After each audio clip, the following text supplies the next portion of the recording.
On to the next. On the next. Moving on. We'll see you at 6. STCU, in partnership with Launch Northwest, is sponsoring today's Connect Center on NonStop Local. Phones are open until 7 p.m. to answer your FAFSA questions for financial aid for trade school and college education.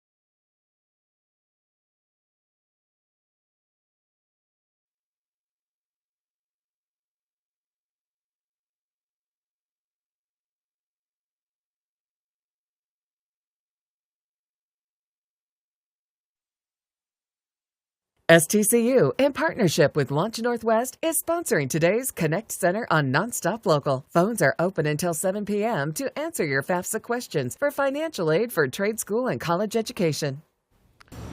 Straight ahead, tonight at 6, we are following the Connect Center for you. FAFSA questions, anything that you may want to ask, give them a call right now, 443-1111. And Leslie, you're also tracking the weather. That's right. We're headed into the weekend. It's been kind of a bumpy ride throughout the week, but you know what? Mother Nature, she's shaping things up just in time for the weekend. We'll get a full look at that weather forecast. NonStop Local at 6 starts right now. Sean Osley and Leslie Lowe with content connecting our community. You're watching NonStop Local KHQ at 6. And welcome to KHQ at 6, a live look, our FAFSA Connect Center. It's here to help you. The phone's still open. Take your questions surrounding the college financial process. The phone number is 509-443-1111. And thanks to our volunteers here taking those calls, and give them a call if you have any questions at all. It really is about carving a path to a better future. Good evening and welcome to NonStop Local KHQ at 6. I'm Sean Owsley. We're hosting this Connect Center. Why? Because we're committed to helping you and your students at home access money that is right now available to you through federal grants and loans. Some background for you. According to Launch Northwest, high school seniors in our region are not taking full advantage of the FAFSA program. Only 45% complete the form by the end of their high school career. Research also shows seniors who do complete FAFSA form up to 80% more likely to enroll in college and start that career journey. For students who need it the most, in the lowest economic bracket, there's a massive 127% boost in enrollment. Those are real, tangible numbers. NonStop Local KHQ's Morgan Ashley has been conducting numerous interviews and talking in depth online with you about this very issue. And Morgan, you spoke with the president of STCU earlier today and representatives from STCU about some misconceptions people have about FAFSA. Yeah, so it can be a really overwhelming process, right? You're disclosing financial information, trying to make some big decisions about your future after high school. Here is a snippet from our podcast conversation with STCU and Launch Northwest, where they address some of those concerns. There can be a stigma attached to, oh, I'm filling out the FAFSA and it's because I need financial assistance. I know I was a first-generation kid to go to college. In my family, we completed the FAFSA form. Yep. But now, perhaps you're receiving a scholarship, an academic scholarship. Perhaps you're receiving a community scholarship. I believe in our state, you are required to have completed FAFSA to be a recipient of those scholarship funds. So again, you know, it's not just about those that need assistance. It's also about those who perhaps are receiving something really notable and from an accomplishment or achievement, you still need that form completed. So it really is the gateway to all things when you step through the next journey of post-high school. The Pell Grant and also the Washington College Grant has always been able to be applied to a 2-year degree or a trade degree, and registered apprenticeship programs. Many questions coming forth, and I want to point out two things. We talk about this process. Usually it's a form you fill out in October of the year, their senior year of high school. We're in April, obviously, so it might feel like it's a little too late. It is not too late to fill out this form. And then the other thing, we're getting a lot of calls about, hey, I filled out this form, but it's been a year. My financial situation's completely changed. What do I do? There are some amendments and ways that you can amend the form along the way. It does take a little bit more time, obviously, because you have to go back and edit things, but there is always a way. So don't feel like there's too many obstacles, and we, of course, can help you with that tonight. Yeah, Marty Dickinson, Chief Community Officer from STCU, and Ben Small with the Launch Northwest, Executive Director. I'll be interviewing them in depth and real time live on the 6:30. It's going to be a detailed conversation, similar to the one Morgan had earlier this afternoon. Really, we're just trying to spark the conversation because these are resources for people to reach out. And I was a Pell Grant recipient way back in the day. I was the first in my family to go to college. Same. It matters. It matters. It does, and that's the only way I went as well. So yep, all right. we're proof it's worth it. I think you've done all right since. Hopefully. More than. All right. Thanks, Morgan. Thank you. Well, families across the region really stand to benefit from the program. NonStop Local KHQ's Corey Howard spoke to a family from the area to learn how they benefited.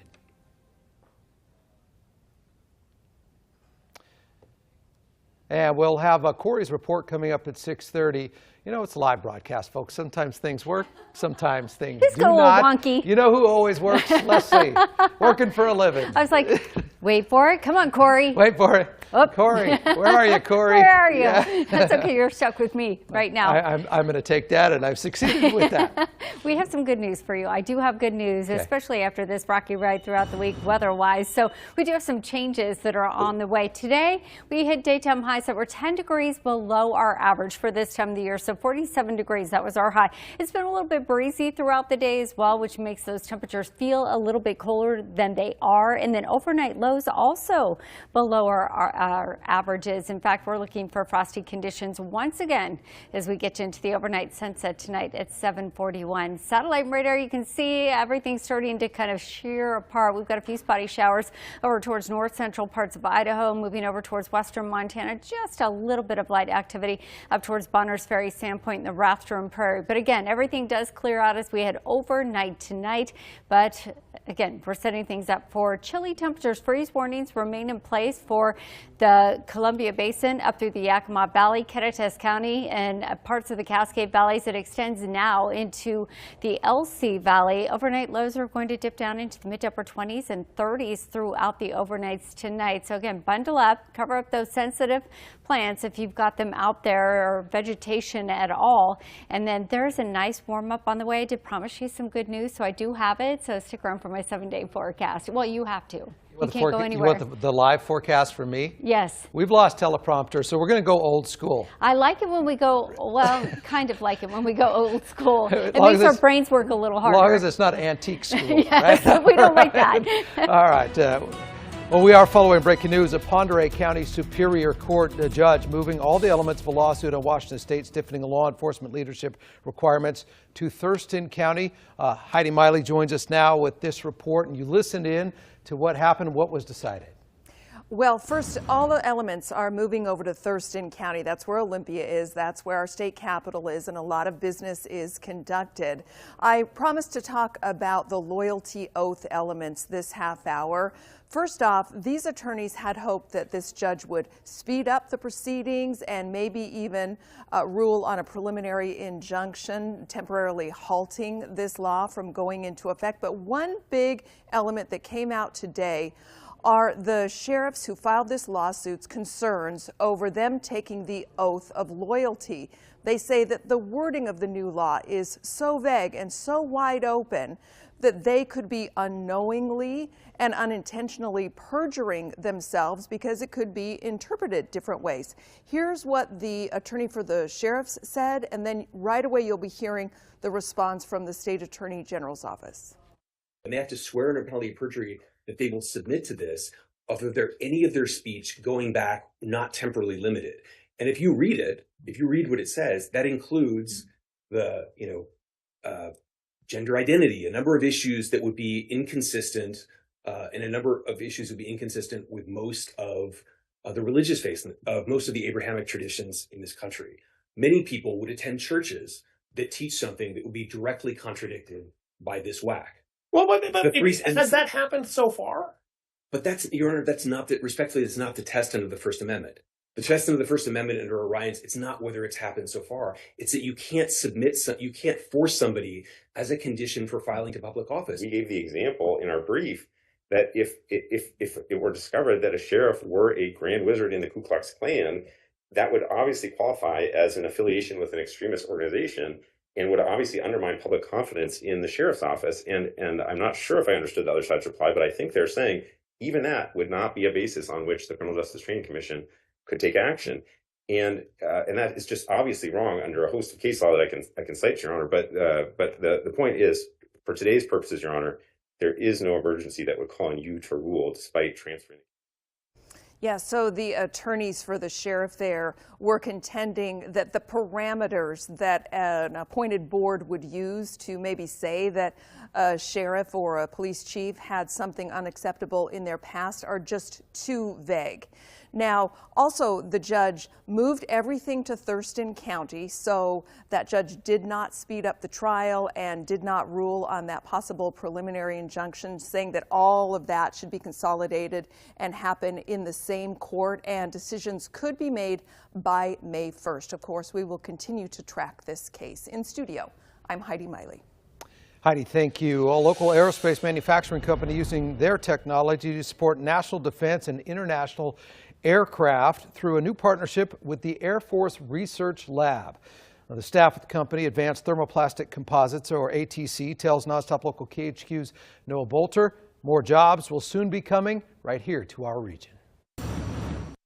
The staff here at ATC say this new partnership means bigger and more advanced parts being built right here in Post Falls.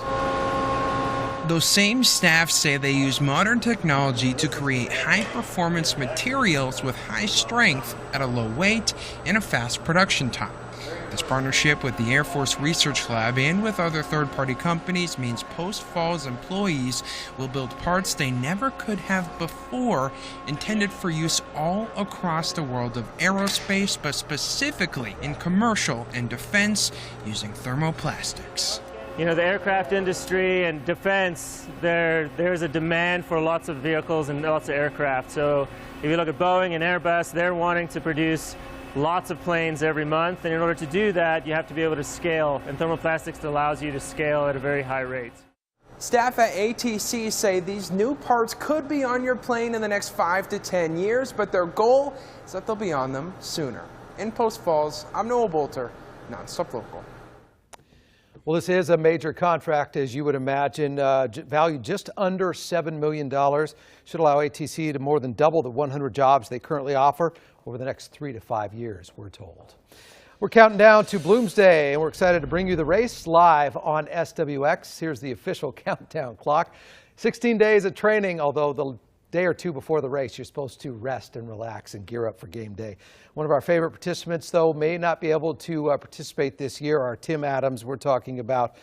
So we are asking you to be part of Team Tim, and you can sign up for a t-shirt to support Tim. In fact, the only race he's missed was the first one, but obviously he's had some health challenges. He's optimistic. It's a little bit of a long road for him, so this may not be viable for him. It was a conversation ahead of the second race with Don Cardone that started Tim on his Bloomsday journey. I was so infected. I would do anything to run every Bloomsday after that. And in fact, when I got a job in Salt Lake, I got off that weekend to come up here and run Bloomsday from Salt Lake. Then when I got a job in Boise, I also came back up for Bloomsday, and that's the way it was. In fact, I joined the Bloomsday Roadrunners Club and became captain of our corporate team at work. Oh, great to see and hear Tim as he is recovering, and he's doing pretty good, and we love to see that. Unfortunately, though, the health issues probably going to keep him on the sideline, so you can be part of Team Tim. If you're a Tim Adams fan, this is how you do it. We put together Team Tim. If you'd like to get a free t-shirt to wear during the race, scan the QR code or go to nonstoplocal.com/Team Tim. The rules are there, and your name, your shirt size. We do want to stress quantities are limited. Entries close Monday night. Recipients will be randomly selected, and we'll email you when you can pick up your shirt here at KHQ. And you'll be off and running, so to speak, and supporting one of the best to do it, our friend and coworker, Tim Adams. Well, still to come here tonight on NonStop Local KHQ at 6, North Central track star making noise in the Greater Spokane League. Noah Schmick will introduce you to the Student Athlete of the Week coming up in sports. And a live look over Spokane. Spotty showers starting to taper off at this point. Still a little bit breezy out there, but there are some good things on the way as we head into the weekend. Stick around. We'll see you back here right after the break.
And welcome back, everybody. We're here in the Connect Center. We've been talking about FAFSA and all that goes into it all afternoon, and so many incredible questions today. And I think it can get overwhelming and confusing. So that's what this incredible group is for you today to call. It's 443-1111. Any questions you might have. So Bridget, thank you again.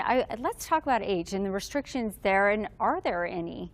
Yes, that's a great question. FAFSA is for everybody. We focus a lot on our high school seniors because they're in that phase of life where that's the transition they're making. But anyone with there's no age restriction. Well, you must be a graduate of high school. So once you graduate from high school, beyond that, if you are in a career change or just want to further your education, it's for everybody. So that's I think a big question is if somebody is in the middle of a career change, then they want to go back to school, then that money is available. Absolutely. Yeah, all you need to do is ask the right questions, fill out the paperwork. Also, it's for more than just a 4-year college. It can be used for a 2-year degree. It can be used for a technical school. Right, yeah, 2-year, 4-year, a lot of certificate programs, trade school programs, any school that's working with federal aid. And what else does it pay for? For the cost of attendance. Yes. So depending on what the individual actually qualifies for, it can go, it's toward the cost of attending. So it doesn't necessarily just mean tuition. It could be expenses related to attending school. Well, great, Bridget. Thank you so much. Again, let's hear those phones ring. It's 443-1111. Ask all the questions that you need to get that support and that help that you need to get that paperwork filled out and get yourself or get your child into school. All right, you guys, thank you so much. And there go the phones. So now I'm going to take over and go do a weather forecast for you here. Let's talk about that because today daytime highs about 10 degrees below our average for this time of the year. Again, on the chillier side, but things are looking up. Right now we're sitting at 54 degrees in Yakima, Tri-City sitting at 59 degrees, 47 degrees in Spokane. Wind speeds still anywhere from 10 to 15 miles per hour. Satellite radar, though, starting to clear out. Just a few spotty showers over towards the north central panhandle. We've got some activity over towards Montana, so if you're traveling that direction, please keep that in mind. And it is going to be chilly once again tonight with that freeze warning back in place for Cascade Valleys, Ketchikan County, Yakima Valley, and the Basin, now extending over towards parts of the LC Valley with overnight lows that will dip down into the mid to upper 20s and low 30s for most. So frosty out there. Be prepared to scrape some windshields. Give yourself some extra time to warm up the car tomorrow and make sure that you're covering up that sensitive vegetation out there. It'll be slightly warmer for our friends down in the Tri-Cities at 36 degrees. As far as tomorrow, though, we've got sunshine on tap. Temperatures are headed up, still a little bit below our averages for this time of the year, but they are warmer back into the 50s. And then if you're looking for some very nice spring-like weather, we'll stick around for the weekend because things head up into the 70s. Big picture here, and I'd like to show you the futurecast, national futurecast as we head into a weekend. A lot of you said to travel. Here's what's happening. That cold front that brought us all of that unsettled weather continues to push off to the south into the east of us. We've got snowfall down through the Rockies headed into Colorado, and then tomorrow as that cold air pushes up and underneath that warm air from the Gulf, we've got a Bermuda high off the Atlantic coastline here. That's going to trigger up some severe weather from Oklahoma, Kansas, Missouri, pushing into the Great Lakes. This is going to be our watch spot for tomorrow for severe weather. So if you're traveling this direction, make sure you check with your air carrier. Likely going to see some delays and possibly even some cancellations out there. Look at that cold push. Again, we've got temperatures in the 30s in Casper, Wyoming, pushing up and underneath temperatures that are in the mid to upper 80s and 90s for the eastern seaboard, pushing back through parts of the deep south. Again, that is what causes all of that instability out there and why we'll be looking for that potential of some severe weather. Portland, Oregon tomorrow, 61 degrees. I'll zoom in here to the inland northwest. Daytime highs in the low end of the 50s tomorrow, so we are back into the 50s. Upper 50s around Colville. We've got upper 50s down through Lewiston and Orofino. It will be warmer than this. Grangeville, I'll check that temperature for you, but I don't think 37 is our high tomorrow.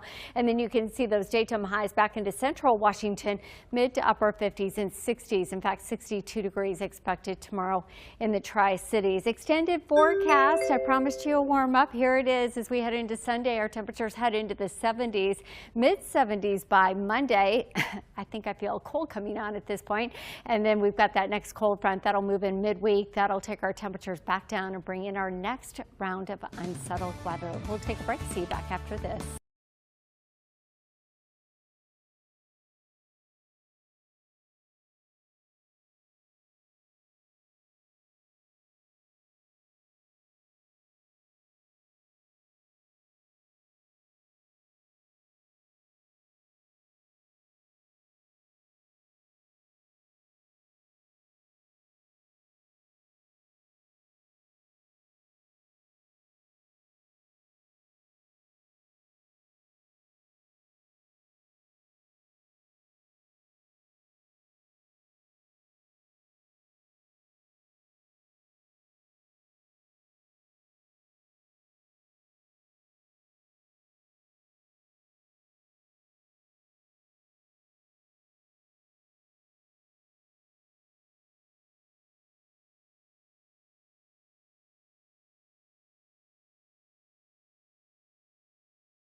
Live from the Northern Quest Sports Studio.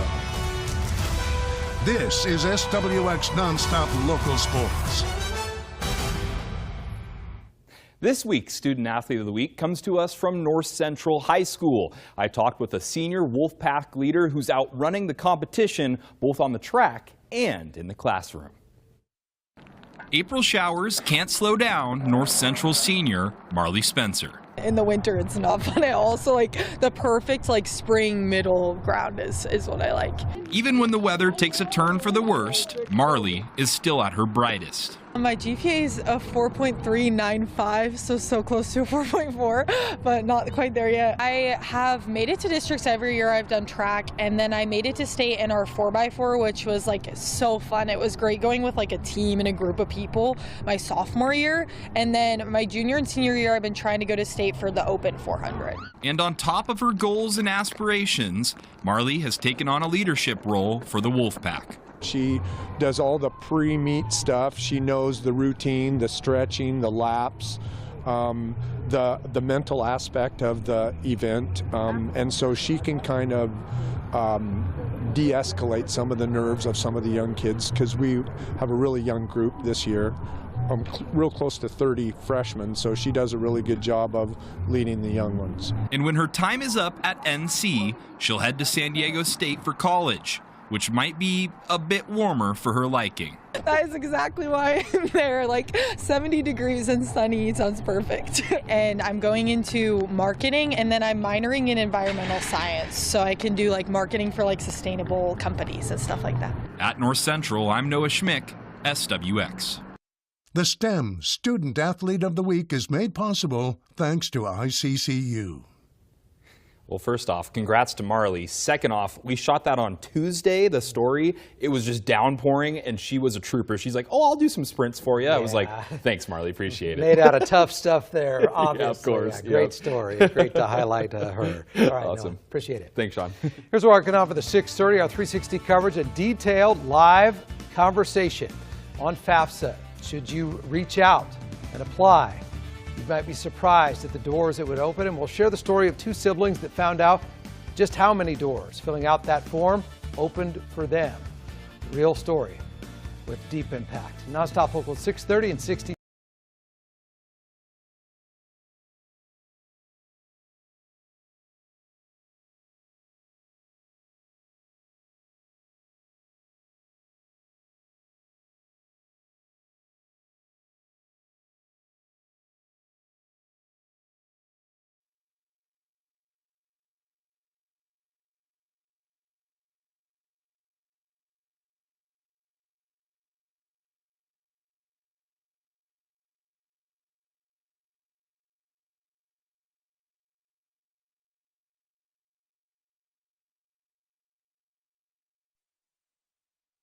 STCU, in partnership with Launch Northwest, is sponsoring today's Connect Center on NonStop Local. Phones are open until 7 p.m. to answer your FAFSA questions for financial aid for trade school and college education.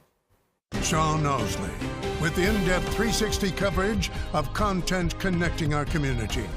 This is NonStop Local KHQ at 6:30. And about 30 more minutes for you to reach out to our Connect Center. We want to say thank you so much to the people that came in, spent their time to take your key questions when it comes to FAFSA. Again, that number, 509-443-1111. The center will keep its lines open until 7 p.m. If you are interested in getting your questions answered for FAFSA, big picture, what does it look like? Could have a huge impact on the trajectory of your career. As far as you high school seniors and your parents that are having these conversations, this is a great resource live. Welcome to the 6:30. Good to be with you. I'm Sean Alsey. Tonight we are breaking format and we are focusing on FAFSA. According to the latest data, students in Washington State are leaving millions of dollars on the table. According to the Washington Student Achievement Council, the state is ranked in the bottom % of applications completed by high school seniors. Fewer than half of all seniors have completed the process in the last 2 years. Right now, we're trying to change that by connecting you with real resources to file it for you and showing just how beneficial it can be to you, your students' future. So we are breaking our format right now. I'm going to walk out of the studio. We're going to actually go in and have a detailed conversation on FAFSA and its impact and what you need to do in our podcast studio. And if you are reaching out right now to the phone bank, you can ask them any questions. What path it will open up? What does it apply to? How can that money be used? Inside our podcast studio here, I have Marty Dickinson, the Chief Community Officer from STCU, and Ben Small, the Executive Director of Launch Northwest under the Innovia umbrella. This is live TV, folks, and we're on the move. Let's come in. And this is such an important conversation. Thanks to you. You guys have been here all day. First of all, the big picture. I think people don't realize how transformative FAFSA can be. Just quickly on that, your reaction from what you've seen and experienced in real time. Well, absolutely. I guess, you know, one of the things I would say is I look at my own life. Graduated from high school, Orville, Washington, moved to Spokane to go to Spokane Falls Community College. Had never filled out the FAFSA, had not planned for my my pathway forward. Went to work after dropping out of Spokane Falls and Community College. But it was when I decided to go back 4 years after graduating high school and filling out the FAFSA, and it opened all of the world, actually, to me, world of an educator, and it changed my life. How about for you, Mark? Well, I would just say, you know, FAFSA just changes the trajectory of not only potentially graduating high school seniors, it's individuals, it's adults, it's maybe the mom who wants to go back and get a certification. It might be somebody who's taken a 2-year gap.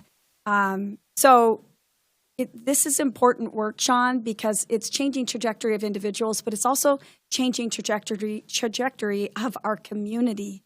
And what we're trying to do from a workforce standpoint and for just changing lives of people. Well, if you strengthen your career path or you pivot onto a different journey, then you're going to be working in this community, so you're strengthening your own community that you're living in. Let me turn the table and ask it a different way. Why not apply? Well, that's a great question. I think, you know, there is a lot of misnomers that we've been working hard with you guys all day today to try to break down the barriers or the perceived barriers of completing FAFSA.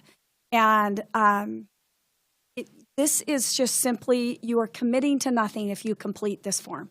You are not committing to a college. You are not committing to a loan. You're opening a door that you can look through and then decide if it's applicable to your life. Absolutely. And I think you'll be exposed to things that you did not realize that you might have access to. Ben, I want to follow up. Obviously, we've known each other for a long time. Yep. You used to be the head of a CV out there. You are immersed in education. Reach out to the people that are listening right now that are maybe on the fence or like, it seems daunting to me to go down that path. What do you want to say to them? I guess I would say this. This isn't a form. You know, it's a process.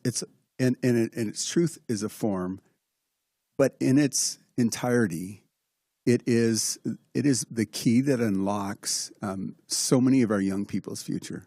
When you get your financial aid offer letter, and all of a sudden, you see the dream of a trade degree or a 4-year degree, and you see it as being possible. You see it as now affordable. I can do this. The thing to me with the FAFSA, it's highly flexible in the way you can implement it. It can be a 4-year college. It can be a community college. It can be a trade school. There are so many different avenues that it opens up, and then you can seek whatever you're passionate about. And I think people worry that it puts them in a certain box or sends them on a certain path. That is not the case. It is not the case at all. In fact, at Launch Northwest, we have our first apprentice placed in a registered apprenticeship program at AGC and filled out the FAFSA. Our scholarship is supporting that student, and now he's on a path. But not having the opportunity to fill out the FAFSA or the supports to walk a young person through that, but he's now on his way. And without FAFSA, that would not have happened. And I would implore people, you can't see this as a big hurdle. You've got to see it as this opening up the opportunities, and filling it out is a gift. filling it out is a gift to yourself. If you're a parent and contributor, filling it out is a gift to your child. I think the lens, the prism that you look at it through is important. It's not a hurdle. It's a massively helpful tool on your road to a better life. What I think is important, Sean, there is that we've created access points to be tools to help people if they are nervous, if they have some anxiety around it, if they're concerned about how to do it. Through STCU, through Launch Northwest, we're creating safe, trusted, reliable spaces in that you can complete that and go through the journey, and you're not doing it by yourself. Before we run out of time here, and thanks to both of you for being here throughout the day and a detailed conversation that's really reaching a lot of people tonight that are in that gray area of should I reach out? Should I seek some financial support? When we're done at the Connect Center at 7, you can still ask questions. I know there's an event with STCU. Yep. What are the specifics of that, Mark? So you can always go online on stcu.org, and you can make an appointment at any time in all of our locations to do a FAFSA consult or a FAFSA completion with trained professionals in the financial sector. But April 21st, we have a great event happening at our Spokane Valley branch, 5 p.m., where you can come, and we will have ambassadors there to be able to help you complete that. Or if you're just stumped on something, come see us. If you have a question, come see us. It's a really a trusted space that I think people can really depend on us to help them get through it. Well, we've known each other for a long time, Marty and Ben. Great to see you. I appreciate you giving just tools to people out there. And Morgan Ashley's going to come in, going to continue the conversation with you on YouTube. I'm going to go back and finish the 6:30. Thanks, Sean. Right. Okay. Thank you so much, Good to Sean. see you both. Morgan, come on in. And before I go, I want to send you to a story of Corey Howard. And he met up with a local family that shows what a difference FAFSA has made for them in a big, big way. Here we have brother and sister Cody and Ruby Schneider. Stacy Schneider's 2 kids? Yes, gosh, yes. She says it with a certain degree of exhaustion, as any parent would with kids at this age, but is sure to add, no, they're amazing. Both Cody and Ruby are 12-year students of the Riverside School District, a journey that began here at Chattaroy Elementary School. So it's only fitting we discuss the next chapter in their education for Cody at Whitworth. Political science. And soon to be Ruby at SCC. My plan is to go pre-dental hygiene. That we discuss the next steps in the library of their first school. But here's the thing about higher education. It's a journey. It's not necessarily a straightforward path, and it's different for everyone. Well, that and college is really expensive these days. Yeah. Finding money for that secondary education seems like a daunting mountain to climb. For a lot of people, it's a big question mark, how am I going to afford school? 2 years ago, while preparing to go to Whitworth, I actually didn't find it to be super difficult. Cody found some help simply by filling out his FAFSA. Not necessarily because of the financial need. I think the biggest reason that people don't fill out the FAFSA is because, they don't think that they're going to get anything from the government when it comes to paying for school. But it's so much bigger than that. But because of the doors he says it opens when you're looking for money to pay for school, even if you're switching schools. Because after doing some research... Growing up, I was always pretty passionate about aviation. Next year, Cody is transferring from Whitworth to Big Bend Community College. That's what I'm doing in the fall. I'm going to go do a commercial pilot program. And sure, there's federal loans and grants to be had, and FAFSA needs to be completed to be eligible, but it's just as vital when you're looking for private scholarships, too. Something 2 years after her brother, Cody, graduated, and a couple months away from graduation herself, Ruby is finding out. But with her big brother leading the way... After watching Cody fill it out and listening to him talk about it, I learned that you may not qualify for government, federal financial aid. It's still really important to fill it out so you can use it for all these other scholarships that you might qualify for. And it's something both Schneider siblings can attest is easy to do. Spend an hour of your time filling it out. There's more aid out there than you might think. You have nothing to lose. Even though it's something Stacy said parents might need to encourage. Yes, that's a very nice way to put it. A little bit. They're teenagers. They don't want to do that kind of stuff. It's not fun. But as she says, if you figure that you're funding your education, it's a worthwhile endeavor. And hey, if nothing else, it's a bit of bonding before your kids are bound for college. Just sit down with your kids. It's time with your kids, right? When they're teenagers, that seems fleeting. In Chattaroy, Corey Howard, NonStop Local. All right, and you can still call in. I'm here in front of the Connect Center. I want to say thanks to everybody here to coming in, taking their time. You can give them a call. I'm going to step out. It's 509-443-1111, and we're back in a minute.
Big Six headlines tonight. New mobile speed cameras are coming to Washington Department of Transportation work sites permanently. DOT says they have already placed 6 in Western Washington this year. The plan is to have about 15 operating statewide by next year. Washington State Patrol says they will review every potential violation the camera captures, and a notice of infraction will be mailed within 30 days' time. Initially, there was a free pass for your first violation. Well, WSP says that will now be going away. Fines for first-timers, about $125. After that, up to $248. WSP says it's not about making money the state is making. It's about changing behavior after seeing an uptick in work zone crashes. Continuing coverage in a court in Ponderay County, a judge now hearing the case of 4 sheriffs suing the state of Washington and the governor and the legislature over new leadership requirements for law enforcement. Sheriff's Office of Spokane, Ponderay, Stevens, and Ferries counties asked the court to block Washington from implementing the new requirements, which are set to go into effect April 30th, including 5 years uninterrupted experience, stiffer certification standards, and immediate removal for misconduct. Well, today, the judge took up the motion and said we need to move and consolidate everything to Thurston County. This is where Olympia and the state capitol is located and conducts business. Also new today, the sheriff's attorneys also including a motion to stop the State Patrol from drafting a future oath due to the beginning of next month, since these requirements are under scrutiny by the court system. Right now, the sheriffs are not seeking a judgment on the constitutionality of the pending change, but just a preliminary injunction to put enforcement of it on hold. Washington-based aerospace giant Boeing boosting its presence in Earth's orbit, one of its subsidiaries expanding production of satellites to meet a growing backlog of current orders. Boeing is targeting 26 satellite deliveries in 2026, up from just 4 the previous year. The new type of satellite is called Resolute. It's being designed for missions needing more processing power than small satellites, but with greater speed and flexibility than larger programs. Defense analysts say satellite-enabled communications are becoming a critical part of conflicts, with the technology being heavily used during the U.S. strikes in Venezuela and the U.S.-Israeli war in Iran this year. Former Virginia Lieutenant Governor Justin Fairfax and his wife Serena were found dead in their home. Investigators say it appears to be a murder-suicide. Police say the couple was in the middle of divorce proceedings but still living together. Officers responded to the home after a 911 call from one of their children, both of them in the house when this happened.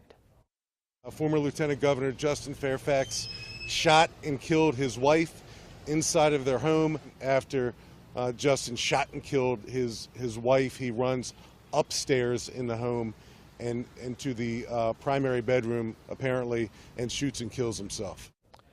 Police say Fairfax had just been served divorce paperwork and was ordered to leave the house by the end of the month. The couple's children are now with family and receiving care from victim services. And a reminder, if you or someone you know is in crisis, you can call 988 or go to 988lifeline.org to reach the 988 Suicide and Crisis Lifeline. There is help 24 hours a day, 7 days a week. A series of tariff refunds are on track to start processing next week. At least 56,000 importers nationwide have applied to be refunded for the tariffs, which the Supreme Court recently ruled were illegal.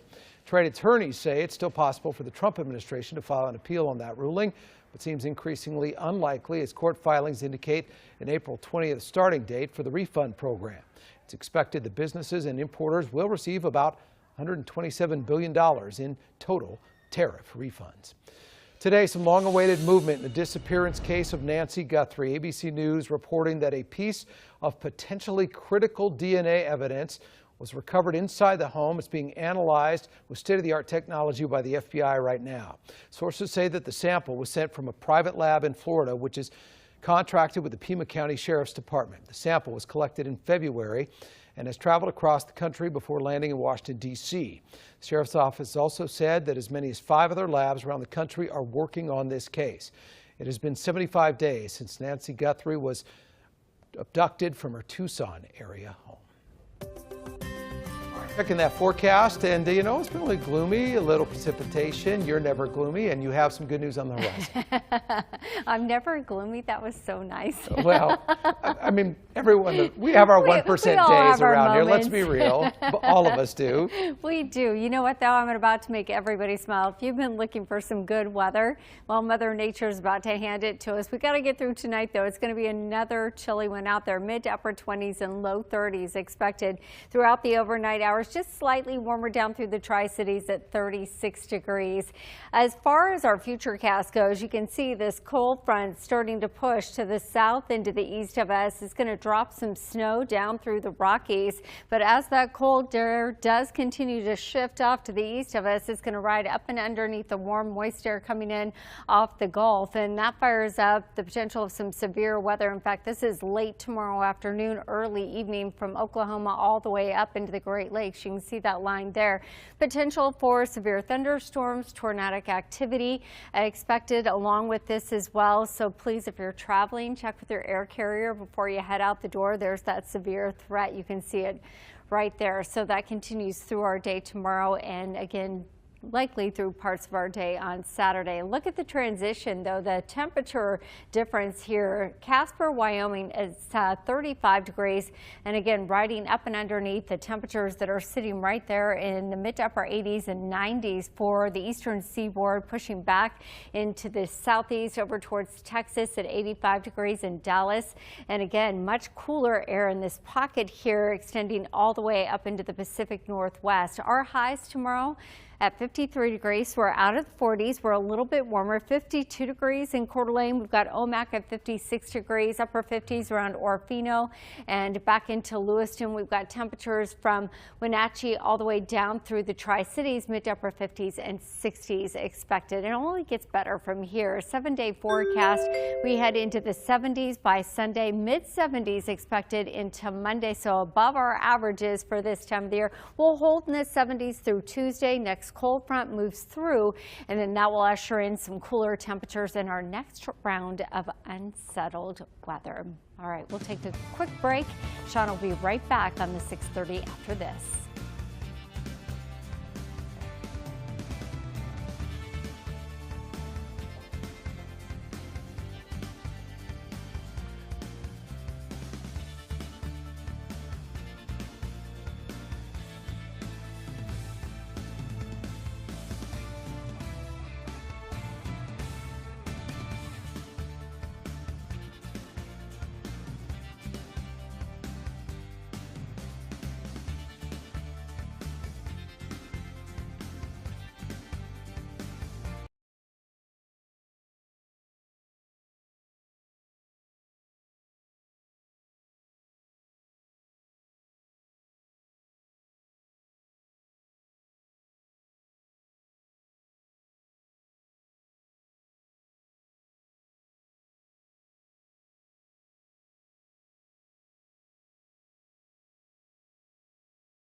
Our one good thing tonight, shelter animals are getting a sweet surprise from their biggest supporters. Students from Aurora's Airline Community School in Maine paid a special visit to Hancock County Shelter and brought donations, biographies, hand-drawn portraits to the shelter animals, all in the hopes to encourage more people to take home a forever friend.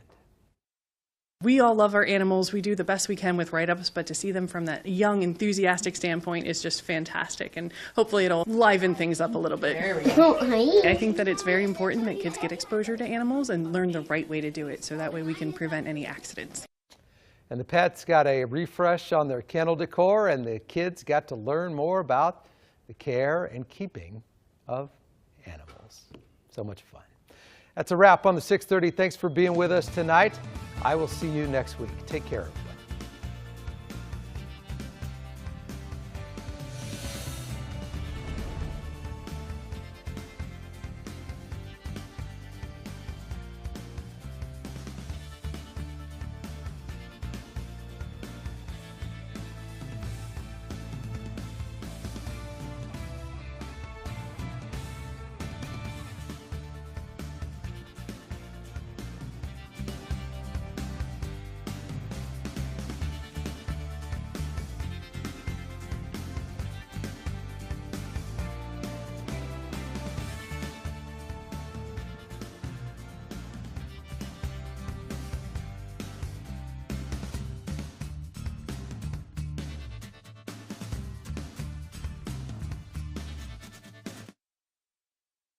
STCU, in partnership with Launch Northwest, is sponsoring today's Connect Center on